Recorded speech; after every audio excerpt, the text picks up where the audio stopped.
Yan. So, hello po sa lahat. For today's video, ipapakita ko po sa inyo yung comparison ng Atomy Toner to the leading brand. Okay? So, ilalagay ko lang po sa cotton.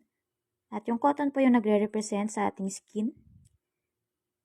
Okay? So, makikita po natin dito kung aapoy po siya o hindi. Oh. So, nakita po ninyo, grabe, ang lakas po ng apoy niya. So, sa mga gumagamit po nitong rejuvenating toner na ito, check your toner na ginagamit po. Dahil kung yan po yung gamit ninyo, at kapag lumabas kayo, ganyan po, nasusunog po ang inyong skin.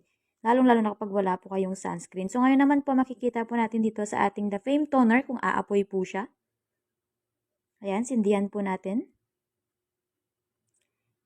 Yan, so hindi po siya umaapoy. So, ibig sabihin po, ang ating Atomy The Fame Toner ay wala po siyang content na alcohol. Kaya very safe po siyang gamitin. At itry naman po natin yung ating Absolute Toner.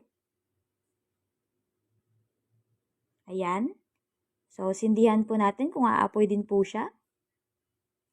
Yan. So, nakikita po ninyo, hindi rin po siya umaapoy. Kaya naman po talagang napaka-safe gamitin yung ating Atomy Toner. At itry naman po natin ngayon yung ating Acne Clear Expert Toner para po sa mga sensitive skin. Ayan. So, sindihan po natin siya.